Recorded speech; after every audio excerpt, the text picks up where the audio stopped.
ನಮಸ್ಕಾರ ಪ್ರಿಯ ರೈತ ಬಾಂಧವರೇ, ನಾನು ಸಂತೋಷ್ ಗೌಡ, ವೆಲ್ಕಮ್ ಕಂಪ್ನಿ ಪ್ರತಿನಿಧಿ. ಈಗ ನಮ್ಮ ವೆಲ್ಕಮ್ ಕ್ರಾಪ್ ಸೈನ್ಸ್ನ 591 ಬಿಟ್ರ್ ಗಾರ್ಡ್ ಬೆಳೆ ವೀಕ್ಷಣೆಗೆ ಬಂದಿದ್ದೀನಿ. ನಮ್ಮ ಪ್ರಿಯ ಮಾಧವ ರೈತರನ್ನು ಕರ್ಕೊಂಡು. ನಮಸ್ಕಾರ ಅಣ್ಣ. ನಿಮ್ಮ ಹೆಸರು ಅಣ್ಣ? ಮಂಜುನಾಥ್ ಅಂತ. ನಮಸ್ಕಾರ ಅಕ್ಕ. ನಿಮ್ಮ ಹೆಸರು ಅಕ್ಕ? ಮಂಜುಳಾ. ಇದು ಯಾವ ಊರಣ್ಣ? ಶ್ರೀಕೋಟೆ ಕುಸಳಿ. ಈಗ ಯಾವ ಕಂಪ್ನಿ, ಯಾವ ತಳಿ ಹಾಕಿದ್ರಿ? 591 ವೆಲ್ಕಮ್ ಕಂಪ್ನಿದು 591. ಇದೇ ಮುಂಚಿತವಾಗಿ ಬೆಳೀತಾ ಇರೋದು ಅಥವಾ ಮುಂಚೆ ಬೆಳೀತಾ ಇದ್ರೆ? ಸ್ವಲ್ಪ ಹಾಕಿದ್ವಲ್ಲ ನಮ್ಮ ಫಸ್ಟ್ ಒಂದು ಸ್ವಲ್ಪ ಹಾಕಿದ್ರಿ, ಅದನ್ನ ಬೆಳೆ ವೀಕ್ಷಣೆ ನೋಡ್ಕೊಂಡು ಈಗ ಎರಡನೇ ಸತಿ ಜಾಸ್ತಿ ಹಾಕಿದ್ರ. ಈಗ ಅಣ್ಣ ನೀವು ಹಾಕಿದಿರಾ, ಮತ್ತೆ ಇದ್ರ ಜೊತೆ ನಮ್ಮ ಬೇರೆ ಕಂಪ್ನಿದು ಹಾಕಿದಿರಾ. ಕಂಪ್ನಿ ಹೆಸರು ತೊಗೊಳಕ್ ಹೋಗ್ಬೇಡಿ. ಹಾಗೆ ಈಗ ನೀವು ನಮ್ದು ಹಾಕಿ ಬೇರೆದು ಹಾಕಿದ್ರ, ಹೇಗೆ ಬರ್ತಾ ಇದೆ ಅಣ್ಣ? ಏನ್ ವಿಶೇಷತೆ ಇದೆ? ಅದಕ್ಕಿಂತ ಇದು ಪರವಾಗಿಲ್ಲ ಅಣ್ಣ. ಯಾವ ತರ ಪರವಾಗಿಲ್ಲ ಅಣ್ಣ? ಇದು ಇಳುವರಿನೂ ಪರವಾಗಿಲ್ಲ, ಸೈನಿಂಗ್ ಪರವಾಗಿಲ್ಲ.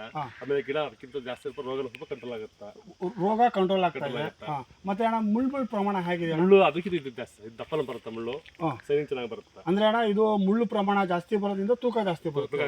ಅಂದ್ರೆ ಮಾರ್ಕೆಟ್ ಅಲ್ಲಿ ನಿಮ್ಗೆ ಸೆಲೆಕ್ಷನ್ ಚೆನ್ನಾಗಿರುತ್ತೆ. ಅಂದ್ರೆ ನಮ್ಮ 591 ಅಣ್ಣ ಬೇರೆ ಕಂಪ್ನಿ ಹೋಲಿಸ್ಕೊಂಡ್ರೆ ಇದು ತೂಕನೂ ಬರುತ್ತೆ, ಉದ್ದನೂ ಬರುತ್ತೆ, ಮತ್ತೆ ಮುಳ್ಳಿನ ಪ್ರಮಾಣನೂ ಜಾಸ್ತಿ ಇದೆ.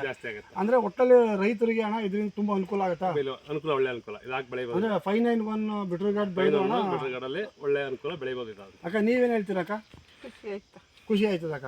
ಅಂದ್ರೆ ಈಗ ನೀವು ತುಂಬಾ ಬೇಸಿಗೆ ಟೈಮಲ್ಲೂ ಈ ಮಟ್ಟಿಗೆ ಗಿಡ ಎತ್ತಿದ್ದೀರಾ, ತುಂಬಾ ಶ್ರಮ ಪಟ್ಟು. ಅಂದ್ರೆ ಫಲ ನೋಡಿದಾಗ ನಿಮ್ಗೆ ಒಂಥರ ಖುಷಿ ಆಗುತ್ತೆ. ಧನ್ಯವಾದ.